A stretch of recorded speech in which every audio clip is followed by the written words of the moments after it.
Hello दोस्तों, movie plus short में आपका स्वागत है। आज हम वर्ल्ड ब्रेकर मूवी पर एक्सप्लेनेशन करेंगे। ये 2025 में रिलीज हुई थी। तो और देर न करते हुए चलिए सीधे वीडियो की ओर बढ़ते हैं। ये कहानी एक ऐसी दुनिया में शुरू होती है जो पहले से ही टूट रही थी। सालों से इंसान स्थितियों, गरीबी और आपसी लड़ाई से जूझ रहे थे।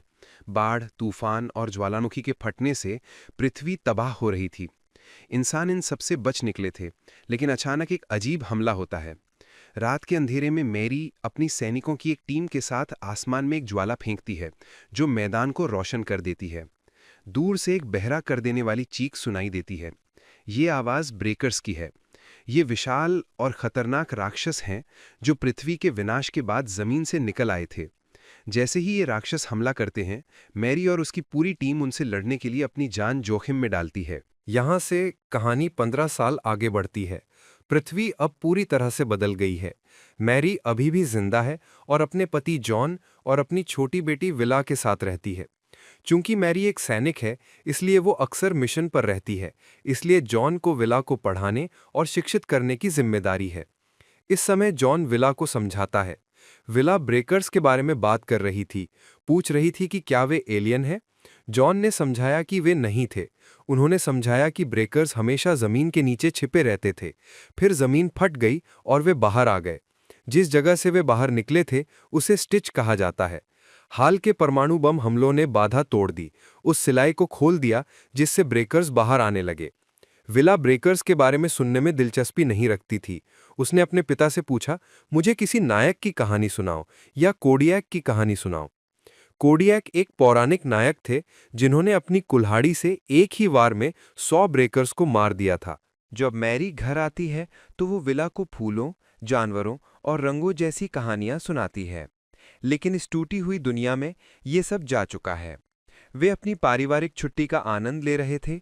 अचानक उनकी पूरी इमारत जोरदार कंपन से हिल उठी।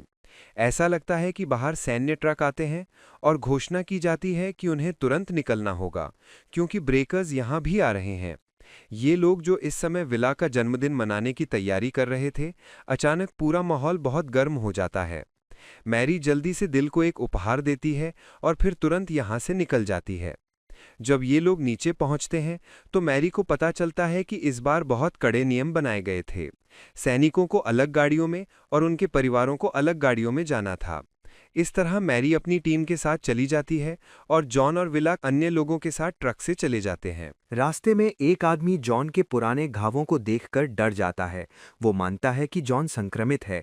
इस दुनिया में अगर वे राक्षस यानी ब्रेकर्स किसी भी इंसान को काटते हैं तो वे उन्हें संक्रमित कर देते हैं और फिर वे संक्रमित इंसान हाइब्रिड नामक अजीब राक्षसों में बदल जाते हैं। जॉन सभी को समझाने की कोशिश करता है कि वो संक्रमित नहीं है। वो यहाँ तक कहता है कि अगर वो संक्रमित इंसान का एक भी प्रभाव दिखाता है तो वो अपनी जान लेगा और बाकी सभी को सुरक्षित रखेगा। ट्रक अंधेरी सड़क पर जा रहा है और बाहर विस्फोटों की आवाज़ सुनाई दे रही है। डर को कम करने के लिए लोग कोडियाक की कहानी पर चर्चा करना शुरू कर देते हैं। जॉन विला को समझाता है कि इस कहानी में असली चीज़ कोडियाक के अंदर की आशा है और उसी आशा ने उसे सभी को मारने के लिए मजबूर किया है और हम में भी वो आशा होनी चाहिए। ये सब चर्चा करते समय विला सो जाती है, लेकिन अचानक गोलियों की आवाज़ और चीखें उसे जगा देती हैं। ट्रक रुक गया और अंदर खामोशी छा गई। अचानक एक बड़ा पंजा ट्रक की धातु की दीवारों को तोड़ता है। ये एक महिला को पकड़कर अंधेरे में खींच ले गया। जॉन को एहसास हुआ कि ये ट्रक अब खतरा बन गया है, इसलिए वो विला को लेकर भाग गया। जैसे ही वो बाहर आया, उसे एहसास हुआ कि उसने गलती की है। बाहर का राक्षस भयानक था। एक राक्षस एक बच्चे को खींच रहा था। महिला अपने बच्चे के लिए चीख रही थी। पास में अनगिनत ब्रेकर्स थे। भागने के लिए वे दूसरे ट्रक के नीचे छिप गए। इससे पहले कि ब्रेकर उन्हें देख पाता, एक सैनिक आया और पहले वाले को गोली मार दी। जब गोली विफल हुई तो उसने अपनी तलवार निकाली और बहादुरी से ब्रेकर का सिर काट दिया। सैनिक ने अपना हेलमेट उतारा, जिससे पता चला कि ये मैरी वो महिला थी जिसने अपने परिवार को बचाया था। उसने उन्हें विदेशी जंगल की ओर भागने का निर्देश दिया। जॉन और विला भागना शुरू कर देते हैं। वो इस युद्ध की वास्तविकता देखता है, लाशों का ढेर और घायल लोग। वहां वो देखता है कि एक बुजुर्ग भी ब्रेकर के काटने से संक्रमित हो गया था। उसका घाव काला पड़ने लगा था। और खुद को बचाने के लिए एक सैनिक को उसे गोली मारनी पड़ी थी। जंगल के किनारे पहुंचकर जॉन देखता है कि मैरी का चेहरा खून से ढका है, लेकिन मैरी कहती है कि वो ठीक है। इस बीच वो पीछे से एक ब्रेकर को आते देखता है। मैरी को अब बहुत कठिन फैसला लेना था। उसने अपने परिवार को अकेले आगे बढ़ने के लिए कहा और वो इस राक्षस से लड़ने के लिए पीछे रही। विला अपनी मां के लिए चीख कर रोई, लेकिन जॉन भारी दिल से अपनी बेटी को खींच कर ले गया। सुबह होते होते जॉन और विला समुद्र के किनारे पहुंचे, जहां जॉन ने एक नाव छिपा रखी थी। डर से कांपता हुआ एक आदमी भी आता है। उसके पास एक बंदूक भी है। उन्हें दिखाकर कहता है, मैं भी तुम्हारे साथ इस नाव में बैठूंगा। जॉन जानता था कि यह नाव बहुत छोटी है और 3 लोगों का वजन सहन नहीं कर पाएगी। जॉन एक बहाना बनाता है और केविन को ले जाता है। हम ये नहीं देखते हैं, लेकिन हम समझते हैं कि जॉन ने अपनी बेटी को बचाने के लिए उस आदमी को मार डाला। वह अकेला लौटता है और विला के साथ समुद्र में जाता है। वे एक सुनसान द्वीप पर पहुंचते हैं और वहां 1 साल बिताते हैं। जॉन और विला ने इस द्वीप पर जीवित रहने का तरीका ढूंढ लिया था। विला बड़ी हो गई थी और बहुत मजबूत हो गई थी।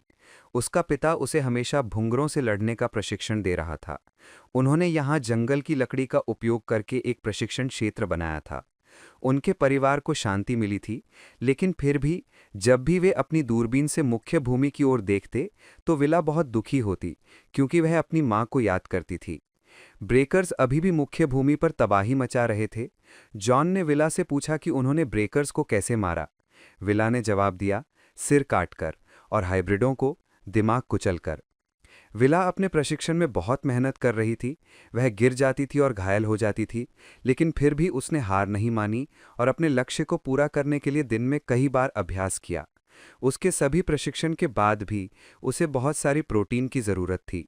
प्रोटीन पाने के लिए उसने 2 कबूतरों के अंडे चुराए थे और एक वहीं छोड़ दिया ताकि वह अपने बच्चों को पाल सके। इस तरह दिन बीत गए और एक दिन विला को द्वीप पर रोजी नाम की एक छोटी लड़की मिली। रोजी ने उसे बताया कि उसका परिवार मर गया है और वो अकेले तैरकर द्वीप पर बच गई। विला उसे एक नाव में ले गई। उसने उसे छिपाया, यहाँ तक कि अपना खाना भी बचाया और उसके साथ साझा किया।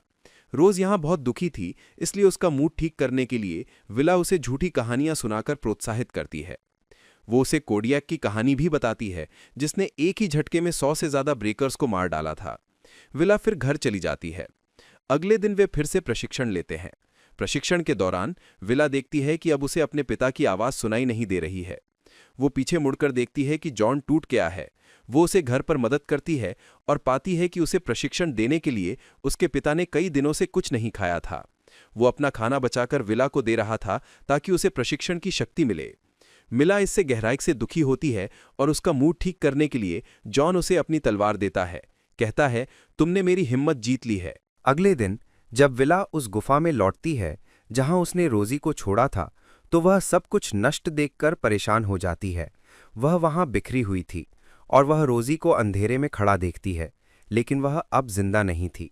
उसके सिर पर लगी चोट संक्रमित हो गई थी और वह एक हाइब्रिड राक्षस में बदल गई थी। रोजी ने विला पर हमला किया। विला अपनी जान बचाने के लिए भागने की कोशिश करती है, लेकिन गिर जाती है। राक्षस उस पर आ गिरा। ठीक तभी जॉन आता है और हाइब्रिड को गोली मारकर मारने की कोशिश करता है। हालांकि गोलियों का कोई असर नहीं होता है। जॉन अपनी तलवार से लड़ता है और आखिरकार उसका सिर कुचलकर मार डालता है। विला टूट जाती है। उसका दोस्त मर गया। जॉन उसे बताता है कि अब रोने का समय नहीं है। राक्षस की चीख ने अन्य ब्रेकर्स को इस जगह के बारे में चेतावनी दे दी होगी और उन्हें संकेत भेज दिया होगा, इसलिए उन्हें भागना होगा। वे द्वीप के दूसरी ओर दौड़ना शुरू कर देते हैं। रास्ते में वे एक बड़े खड्ड का सामना करते हैं। विला उस पर से कूद जाती है, लेकिन जॉन पीछे रह गया क्योंकि रोजी का भाई भी आ गया था। विला के पिता उस राक्षस से लड़ने में असमर्थ थे, जिसने उसे बुरी तरह घायल कर दिया था। उसने यहाँ एक भावनात्मक फैसला लिया और विला को अकेले आगे बढ़ने के लिए कहा, लेकिन विला के लिए ऐसा करना बहुत मुश्किल था। इसलिए वह वापस आई और जीवन में पहली बार एक राक्षस से लड़ी और अपनी तलवार से राक्षस का सिर काटकर अपने पिता को बचा लिया। जब वह जाने वाली थी तो उसने देखा कि यह बिना सिर वाला राक्षस अभी भी उससे लड़ने में सक्षम है। दरअसल विला ने उसका सिर कुचला नहीं था। अपनी बेटी की हिम्मत देखकर जॉन भी यहाँ हिम्मत दिखाता है और उठता है और राक्षस का सिर कुचल देता है। इससे उसकी मौत हो जाती है। इस राक्षस को मारने के बाद भी खतरा टला नहीं था, क्योंकि एक और हाइब्रिड आगे आ रहा था। जॉन घायल था और ज्यादा चलने में असमर्थ था।